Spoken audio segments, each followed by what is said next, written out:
Hi, Erin. Hello, Jess. How are you? What's your word of the episode? So, mine, I came across this word and I think it's super funny, but it also is so relatable to for anyone as a female who has worked in corporate, higher education, where it's a very egocentric culture. And I'm coming up on a 1 year anniversary of exiting a very toxic culture at a previous school under a very, very nasty boss.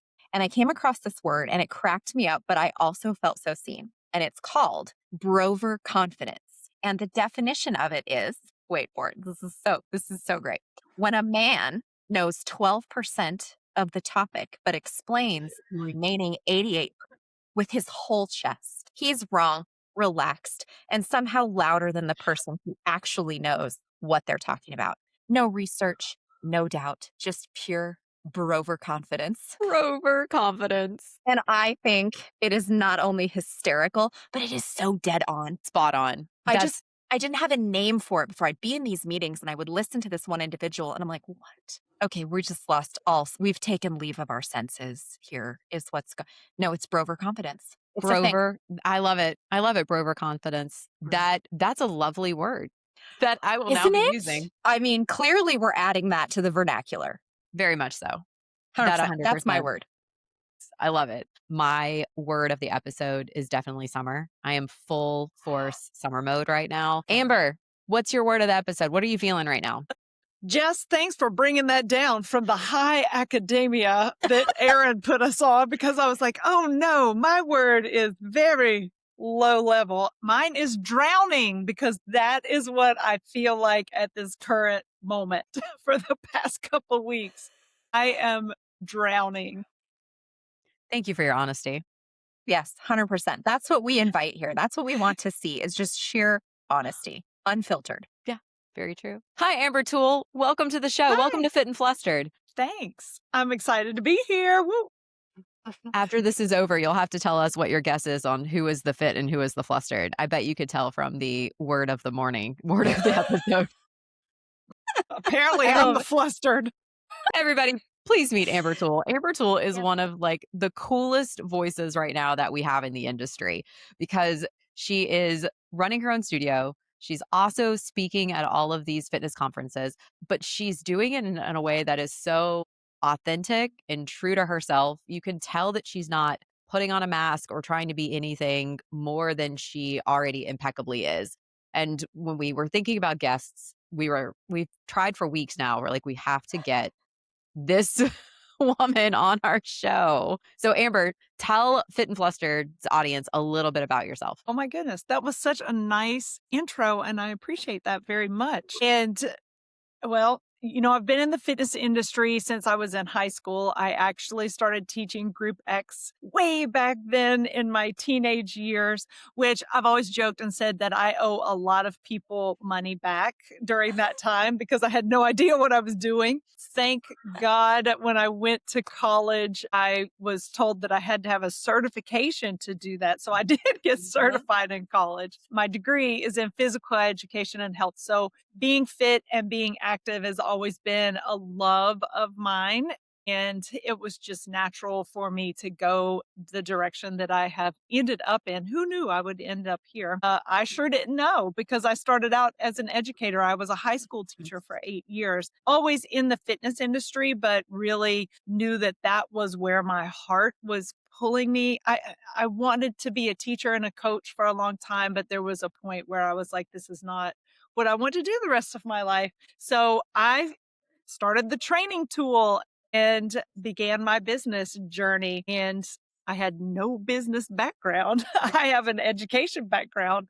So I have built this business. It is something I'm very proud of because I didn't have the knowledge to do it. And I've been successful even though I didn't have that knowledge. Now I've learned a lot of things and I've hired coaches, but I am here and loving what I do. I never wake up and not want to go to work. I love what I do and I love impacting people's lives in any way that I can in a positive way. I love that, Amber. And I love the courage that's wrapped in that message, right? Like you noted, I have an education background, but I had no business background. And I think that's so reminiscent of our industry, right? Mm. Like I know when I was going through my own educational journey, the business conversation is sort of like adjunct. It's like over here. It's like Mhm. an appendage that you don't really use until you really need it. And then you're like, where was it? So we don't really integrate it in the same way that I think we probably should to set incoming pros up for success. But I love that you just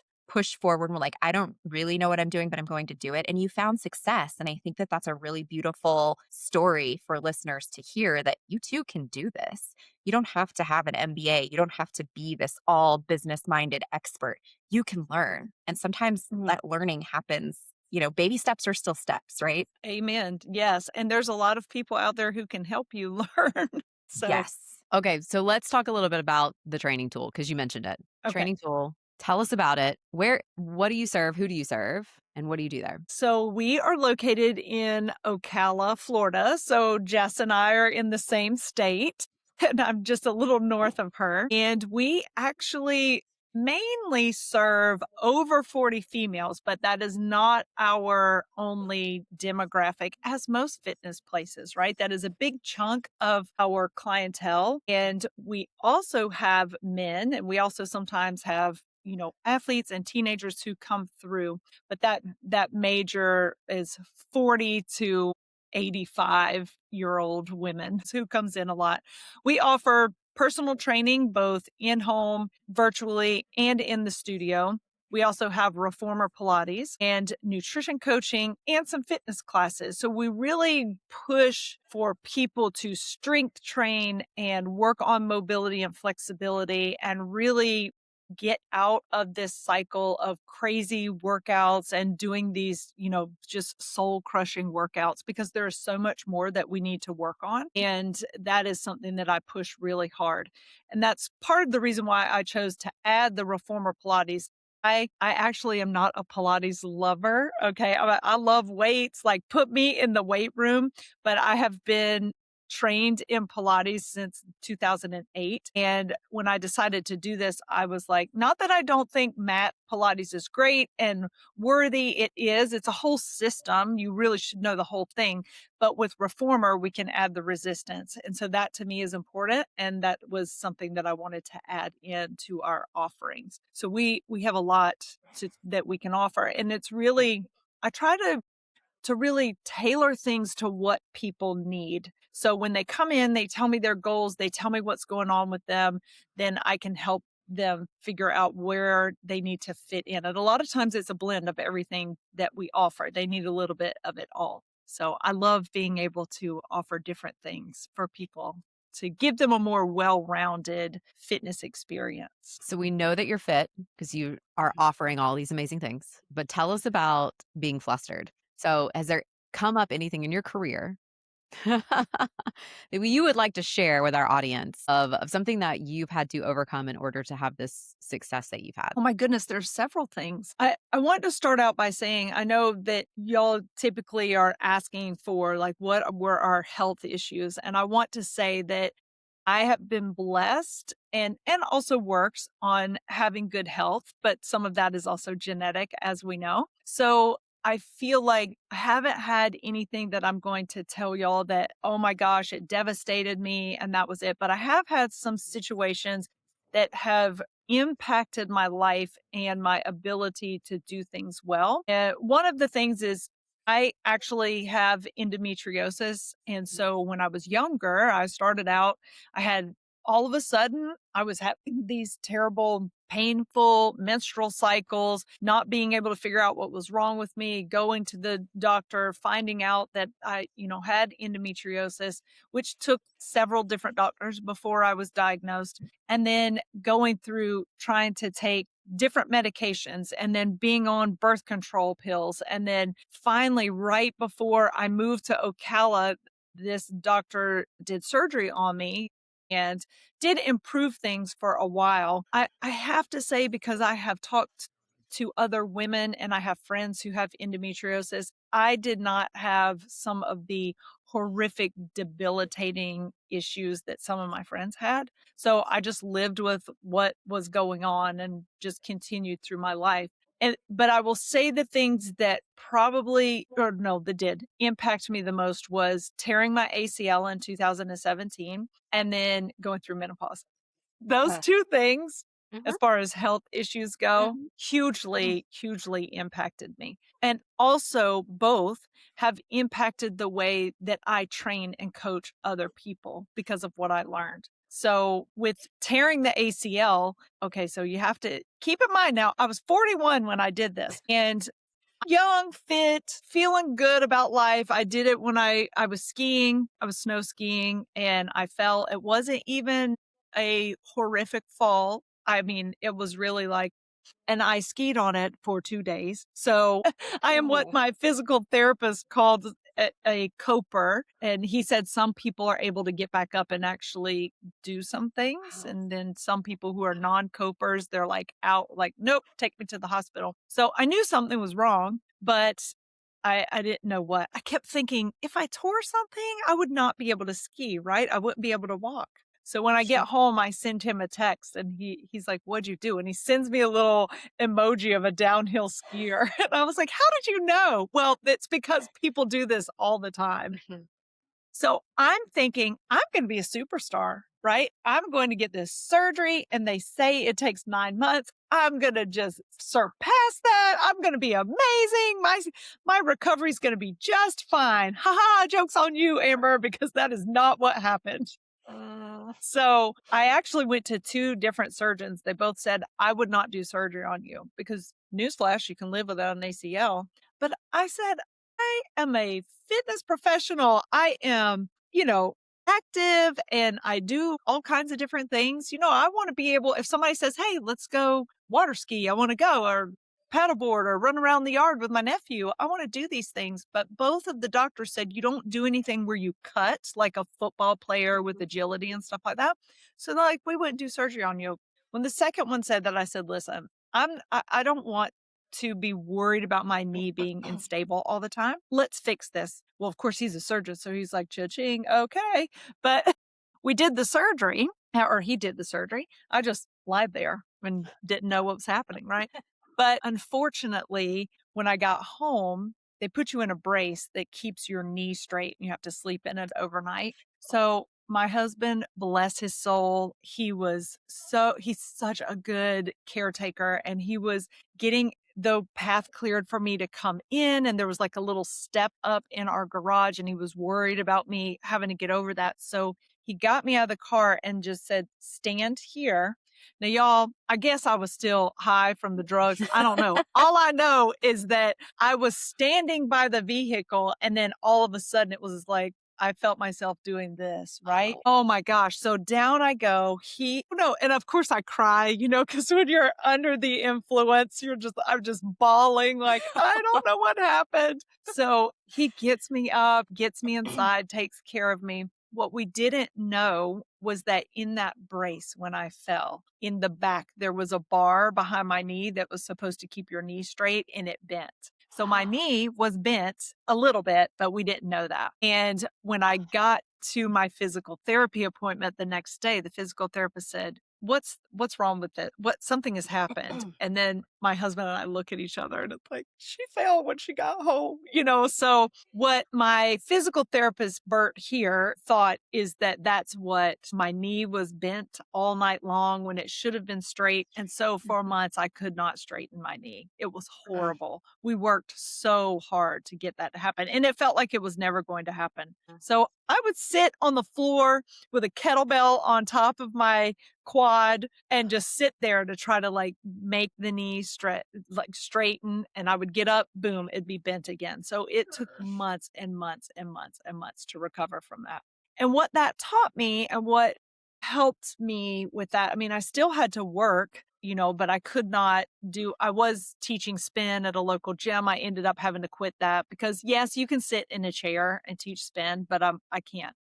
that does not work well with my brain. So I had to quit teaching spin at the local gym. And then what happened is it really pushed me into a place where I felt depressed. And I don't struggle with depression or anything like that, but I did during that time. And it was like, I felt like I'm damaged, I'm injured, I'll never be right. And the thing that I love to do, it's upsetting me to do it. And so there was a while there that I didn't train. I mean, I could have trained upper body. I could have done a lot of things, but I just stopped because I was so upset all the time. So that really gave me an insight into what clients feel like, who are type A people, who are very driven, who have an injury or a surgery or something that takes them away from working out or doing their normal, what they love to work out, and then how that affects them mentally and emotionally. So having that insight now, I can coach somebody better through that. Whereas before, if they would have been like, I'm so upset, I'm not going to come in, I don't feel like doing this. And I'd be like, suck it up, cupcake, just get in here and let me help you. But now I can understand this is affecting them deeper than just they're being lazy, so that has helped me to be able to coach people. Amber, I love how you started this segment with being like, nothing's happened to me. Are you kidding? That was That's that that's was a big something. deal. Uh-huh. Like, Well, that's a big deal, Amber. You went through some trauma there. yes. But to me, it's so minuscule compared to what some people deal with health-wise, like what you went through, Jess. I mean, I still got my hair, girl, so just couldn't straighten my knee. But Amber, one of the things that you said that I think, one, you're a coper. I can honestly say I don't think that I'm the same. And if that were my situation, I'd be like, where's the gurney? Like, Jess, get me. Also, call I need a 911. hot toddy. If I am skiing and something happens to me, bring me the gurney and the hot toddy because I'm done. I'm Same. done. This is why Jess and I co-host. Absolutely. On point, on brand. That is, I am not a coper. But also just the relatability now that you have with your clients. And I'm wondering, after that happened to you, how often have you had clients who have experienced something similar that you've been able to kind of share in that like misery of sorts, or like be in that empathetic spot of like, I've been there and here's what I went through? How often have you dealt with that? A lot. And I'm dealing with it now because remember, the majority of my clients are over 40. So we have a lot of just menopausal issues happening in their joints. So with, frozen shoulder, gluteal tendinopathy, plantar fasciitis, all of these things. And then I just recently, we have a lot of equestrians here in Ocala. So we also work with a lot of equestrians, and I have several people who have fallen off of their horses and have sometimes major injuries that we need to work around, or they come to me later, they have had these injuries, but as we all know, once you have an injury, once you have surgery, I feel that changes you completely. It changes your body for the rest of your life, changes your movement patterns, it changes compensations. So I have an eagle eye when it comes to that I really try to help those people. But I have a lady right now who fell off her horse and she's hurting so badly in her thumb. So we've had to completely change what we do for her workout. And that is something, as a fitness professional, you have to be able to figure out how can I serve this person, keep them moving, keep them safe, and also help them as they go through this. So it happens all the time. All the time. We have so many clients with what I call issues and injuries. Issues and injuries. Yeah. Yeah. That's menopause right there. Yes. Like, we hear that a lot. Issues and injuries. That's just like a Yes. title of a book. It is. There we because- go. right. Because we end up having issues and then we give injuries to others when they are. I almost forgot your word, Erin. I did forget your word. I had it. Overconfident. Thank you. You will be injured. Amber, you mentioned the only time that you really were like having health issues while working was your ACL and then menopause. What was your worst symptom? What was your best friend during the time? I will tell you that it was not sleeping well, which impacted everything else in my life. But I want to share this with you because I think it's very important I feel like we're going to have many women listening to this. I knew something was wrong. The sleep was the first thing that showed up. And what I thought was happening is my business was growing, and I attributed the sleep issue to my stress levels and being worried about work all the time and growing and all the things I needed to do. When in reality, that was what showed up first for me for perimenopause. And when I started to get an inkling that something else was going on, because then keep in mind, I have endometriosis. So I've never had a period that was at exactly 28 days. I've always fluctuated, been all over the board everywhere. So when I started having no period for 3 months and then bleeding for a full month, I just was like, is this menopause? Is this my endometriosis? Is something wrong with me? So when I talked to my gynecologist who I had at that time, he was like, everything looks fine. No, I don't think you're in perimenopause. And these are the two questions he asked me. Are you having night sweats? And are you having hot flashes? Well, my hot flashes, what I figured out was I don't break out in a full on sweat. I just am kind of like, I feel hot from the inside. I always say, I just want to take my clothes off. It's like, I don't know, that I'm kind of warm and I don't know what's happening. I've always been cold all my life. So that mine were like that. So I was like, I don't know, am I just getting hot? What's happening? So that wasn't bad. And then as I started to learn more, I'm looking at it and I'm like, oh my gosh. The other thing was I would wake up at 2:00 in the morning, 3:00 in the morning. My brain was like, and I didn't realize that is anxiety. So this is what was happening. No sleep, anxious thoughts. I just was a mess. And then the no libido happens. Like I feel dead inside. So all of this was just, creeping up. And I'm telling my gynecologist, I'm like, I am in perimenopause. Nope, you're fine. So here I am tracking everything like a mad woman. And thank God for Melissa Lane, who said after a year of no bleeding, that is menopause. So I knew the date and it happened. And I was like, I knew it. I knew this. Freaking told ya. Right at 47, I'm fully menopausal, so, and even Melissa was like, you're kind of a little bit young, but I'm like, hey, this is what's happening. And I'm not sad that it's gone because she gave me a lot of issues all these years. Amber, I think just to tie back to the beginning, your gynecologist friend there had some Brover confidence happening. And he was a male, but he's a very educated, smart man. And I'm thinking, you've got to be you have to know that this is what's wrong with me. Yeah, especially because hot flashes aren't always the common symptom for women. No. It's often some other things like the rage out of nowhere, the anxiety, the sleep issue at 3 a.m. where your brain is just like, it's like a ping pong just back and forth. The itching ears. Yes. He had a little Brover confidence happening there, I'd say. So I'm glad you gave us an example to, come full circle. Thank you for that. There we go. Also, you're welcome. We need to also talk about Melissa Lane for a moment because we had her as our first guest on the show because I really am convinced that she needs to be all of our doctors. Like she is the doctor now for all perimenopausal women. Melissa, you're hired. Yeah. Amber, what are you over right now? What are you done with? What's dead to you? Okay, we're going to be here a minute because I have two things I'm over. I am completely over uneducated trainers working with people. It is time. Our industry needs to be regulated or something because the things that I see out there and the questions that get asked to me from people that are certified personal trainers. And listen, everybody needs to learn. Okay. I didn't know Jack Diddley for a long time, but I also see all of these people training people and they're doing the wrong thing or they're doing things that I'm like, you should not be doing that with that client.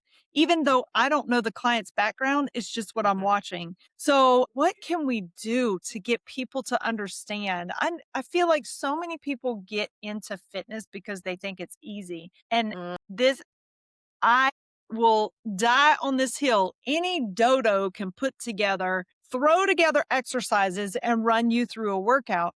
But to understand human anatomy and movement and people's bodies and injuries and issues, and then also to program appropriately for all of that, that is a skill, and you need to be training under somebody who can help you with that. This is why I wanted to get into presenting and educating other instructors, because of what I see. And then the other thing is all of these grifters selling stuff and telling women that they're broken. I'm working with a woman right now who has been to multiple doctors, multiple these places that just pop up, these wellness places, okay? And they've basically convinced her that she's broken. And I'm like, you're not broken. If you will work with me and let me coach you and listen to what I'm teaching you, you will make progress. So I'm over that. I asked her, I said, have I sold you anything? And she kind of looked at me funny. She was like, no. I said, what did all those other people do? They sold her supplements and shots and programs and GLP-1s and all of this stuff. And I said, I've not sold you one thing except for my coaching and training. That's it. There's no other product here. I sell protein powder, whoop-dee, but you can get that anywhere you want. So those are the two things I'm mostly over. And I told y'all I was going to take up a lot of time with that. Loved your first one so much. I always relate it to a hairstylist. Like, you would never go to a hairstylist who was like, I learned it on TikTok. No. Right? Right. And like, as an owner of a salon, you'd never hire someone who was like, I learned on YouTube. Yet we have gyms out here who are like, do you have any credentials? No, but I watched this guy do cartwheels on TikTok one time. It's like those videos. What was that hotel chain that had like 15 years ago? It's a Motel 6. Was that it? That was like, I stayed at a Motel 6 last night. That's our industry. Motel Pretty 6. much. Yes. Yeah. I agree with you. Erin, what are you over? What's dead to you? I'm really over the gray market peptide situation. I mean, I will hop on and I will see connections that aren't fitness professionals talking about, hey, I've got these, I'm selling these peptides. And I'm like, this is not Mary Kay. All right. It's not Well, it is foundation Mary or Kay. eyeshadow. That's the problem. Like, that's how it's being treated. And I'm like, okay, so many, like, is it sterile certified? Are you buying your needles off of Amazon? Do you know that the peptide it claims to have actually has it in there, or is it a vial of water? You're in, like, pinching an inch and then you're injecting yourself. What are we doing? It's a free for all. And I see that and it just makes me cringe. And part of me wants to engage. And the other part of me is like, you know what, Erin? Sometimes people are crazy and that is none of your business. Amen. And then I'm just like, I close Facebook and I go take a walk, because if I engage, I'm going to skyrocket and it's not going to be good for anyone. No, not going to be worth it. No. It's not your reef, not your sharks. Thank you. I'm just like, I gotta go walk this off. Yes. Some people's kids. Some people's kids. Yeah. Yep. Jess, what are you 100%. over? I am over the millennials and the baby boomers looking down on Gen Alpha, Gen Z. Oh. I'm getting ready to do a pretty large presentation in the next couple of weeks that is geared towards the current collegiate recreation directors and instructors. Okay. And in doing the research, man, they got it figured out. They don't deal with hustle culture. They don't deal with burnout. They don't deal with the guilt or shame that's associated with taking sick days when you're actually sick. They are not going to work out until they puke. They are working out for sustainability, for strength, for longevity purposes. It's not about sets and reps and weight loss transformation. It's about joy and feeling good. And I'm like, good. All of this messaging that we've been sending you guys that have needed to take in ourselves as millennials or Gen Xers and baby boomers, we've not taken in any of this content, but they have, and they're listening. And you know what? When there are more people at your campus recreation taking Pilates and yoga than they are taking HIIT and cycling, that's a good thing. It's a great thing. They're taking care of themselves in a way that we didn't, because we were always told, if you're not puking, fainting, or dying, keep going. Man, rub rocks. Yeah. Yeah. I like that. 100%. I want to come to that presentation, Jess. Where is it? When is it? How can I get there? Right? Yeah, me too. Going to be in Charleston next week. Sorry, I'm on a plane. I was going to say, Amber's right there. Come on over. Come on over. Amber, thank you so much for being here with us. This was so much fun. Yes. Thank you for having me. I so appreciate y'all. And I always love seeing your beautiful faces. Y'all are wonderful. Right back at you, Amber. We're going to end on that high note. Bye, Fit and Flustered. Thanks, everyone.